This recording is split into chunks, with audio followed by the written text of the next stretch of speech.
Você sabia que existe uma loja maçônica aqui no Rio de Janeiro, conhecida como a Loja dos Artistas? Pois é, estamos falando da histórica loja Salomão, número 21, do Grande Oriente do Brasil, fundada em 1833, que tem a sua sede no histórico Palácio do Lavradio. A história da Salomão começa com a fusão entre duas antigas lojas. Em 1833 é fundada a loja maçônica Caridade e União número 21, se tornando capitular em 1841, passando a administrar os graus filosóficos do rito moderno francês. Essa loja passa a fazer parte de uma associação chamada Sociedade Glória do Lavradio, para estabelecer a compra do palácio que foi construído em 1830 pelo ator português Vítor Porfírio Borja, para ser um teatro. No entanto, devido às dificuldades financeiras, a construção foi interrompida e o imóvel acabou sendo arrematado e destinado à maçonaria, onde em 1842 passou a ser a sede nacional do Grande Oriente do Brasil. A loja maçônica Santa Fé foi fundada em 1871, já no Palácio do Lavradio, e trabalhava no rito escocês antigo e aceito. No ano seguinte, essa loja passa a fazer parte de outra potência maçônica liderada por Saldanha Marinho. Em 1872, existiam duas grandes obediências maçônicas no Brasil: o Grande Oriente do Brasil, o GOB, e o Grande Oriente do Brasil do Vale dos Beneditinos, que tinham suas respectivas lideranças, o Visconde do Rio Branco e seu antagonista político, Saldanha Marinho. Acontece que ambas obediências tinham o reconhecimento da maçonaria portuguesa, que fora unificada em 1869. Sendo assim, os maçons portugueses sugeriram que fizesse o mesmo no Brasil. Foi aí que aconteceu a primeira tentativa de unificação em 1872, sob o nome de Grande Oriente Unido do Brasil, o GOB. Mas existia um vaidoso impasse. Quem seria o grão-mestre? E como ambos tinham seu próprio líder, em comum acordo resolveram fazer uma eleição entre os dois personagens, sendo Saldanha Marinho o eleito. E sob a justificativa de eleição fraudulenta, o Visconde do Rio Branco considerou nula a fusão. Saldanha Marinho continuou sendo o grão-mestre do GOB. Em 1882, a loja Santa Fé retorna para o GOB e realiza uma reunião com as lojas maçônicas Caridade e União, número 21, e Monte Sinai, com o objetivo de realizar uma fusão. Sendo assim, foi aprovada, em sessão realizada no 14 de julho de 1886, a fundação da loja Salomão, que herdou a numeração 21 da antiga loja Caridade e União. A ata da primeira fusão é do dia 26 do mesmo mês. O movimento abolicionista estava em curso em diversas frentes e o governo imperial estava pressionado não apenas pelos meios intelectuais, ou mesmo pela Inglaterra, que pressionava pelo fim da escravidão com o objetivo de transformar escravizados em consumidores e assim esquentar a roda dos lucros ingleses. Mas o principal fator da pressão contra a monarquia eram as inúmeras revoltas, como a Balaiada, a revolta do Manuel Congo e a revolta dos Malês, liderada pela heroína Luísa Marim, que veio a ser mãe do maçom Luiz Gama.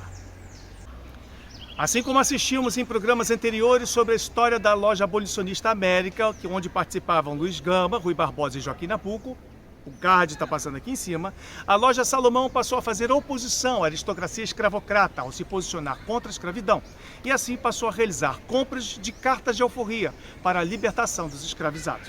Assim como outras lojas maçônicas do Palácio do Lavradio também seguiram esse caminho, impulsionados por José do Patrocínio, outro importante abolicionista maçom, que já fizemos um especial sobre ele aqui no programa.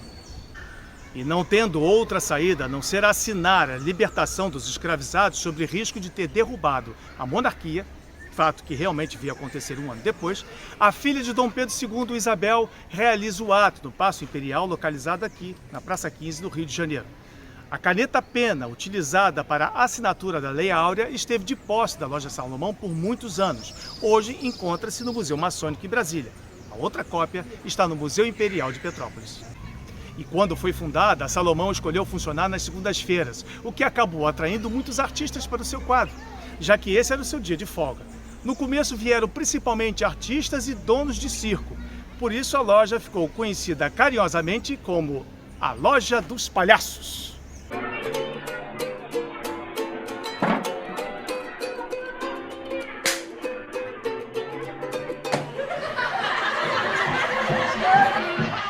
A fama da Salomão cresceu muito graças a esses irmãos artistas. Um exemplo marcante foi o irmão Mário Sabino Campioli, conhecido no picadeiro como o Palhaço Quero-Quero. Ele era um dos primeiros artistas a fazer um salto mortal duplo. Além de ser um saltador, era trapezista. Teve também Eduardo Tamperini, o primeiro homem-bala do Brasil. Já Carlos Angel Lopes, outro palhaço, tinha um número bem curioso. Ele tocava violino de cabeça para baixo, fazendo bananeira. E tem mais, o famoso palhaço Carequinha, que era grau 33, pertencia a uma loja maçônica de Niterói, mas também trabalhava com outros palhaços que eram da Salomão. Frederico Viola, o palhaço Fred, e Aimoré Peri, o palhaço Zumbi. Como vimos em programas anteriores sobre o palhaço Carequinha, o card está passando aqui em cima. Com o passar do tempo, os artistas circenses foram dando lugar aos de rádio e teatro, como o ator Oscarito, Jair Soares e o cenógrafo teatral Manuel Pera e seu irmão Abel Pera, pai e tio da atriz Marília Pera. Estes irmãos eram verdadeiros mestres na hora de fazer os seus rituais. As cerimônias de iniciação, elevação e exaltação da Loja Salomão eram extremamente concorridas em sessões lotadas e muito marcantes. Foi daí que surgiu o apelido Loja Escola, nome que continua até hoje graças à tradição e à dedicação que mantém vivas. Uma tradição bonita dessa loja é o carinho que ele tem com os visitantes. Há muitos anos ficou decidido que todo irmão visitante recebe durante a sessão o título de membro honorário. Isso porque, na visão da Loja Salomão, irmão não visita irmão, ele está em casa. Na época da Segunda Guerra Mundial, quando o Brasil estava lutando contra os regimes autoritários do nazifascismo na Europa, a Loja Salomão também fez a sua parte. Usava parte dos recursos do Tronco de Solidariedade para comprar e enviar artigos utilitários aos combatentes da Força Expedicionária Brasileira. E muito me orgulho de ter feito parte, mesmo que um pouquinho, da história dessa loja. Tive a honra de apresentar o espetáculo Dom Pedro I durante a comemoração dos 190 anos da Loja Salomão, número 21, num lugar mais do que especial, no Templo Nobre do Gobe, um espaço construído lá em 1830 justamente para ser um teatro. Foi uma experiência incrível poder levar esse espetáculo para uma histórica loja que é conhecida exatamente por ser a Loja dos Artistas. A Loja Salomão já se prepara para as comemorações dos seus 200 anos que acontecerá em 2033. Muito trabalho já está sendo feito. Grandes ideias estão sendo debatidas para esse importante dia e muitos são os motivos para eles se orgulharem dessa data. Uma loja que jamais interrompeu seus trabalhos em quase 2 séculos de existência. Segue firme e unida na missão de combater a tirania, o autoritarismo, levantando templos à virtude e masmorras ao vício. Bom, e assim chegamos ao fim a mais um programa Maçonaria na História. Espero que vocês tenham gostado. No final do programa, anote os contatos para que vocês possam levar para as suas cidades os espetáculos maçônicos que realizam turnê pelo Brasil há mais de uma década. São eles Dom Pedro I, Jacques de Molay e o Fim da Ordem do Templo, Tiradentes, a Inconfidência Maçônica da Revolução Francesa e a Conjuração Mineira, Paul Harris, Como Tudo Começou, e o Processo Templário e o Mito de Baphomet. Fraternal abraço.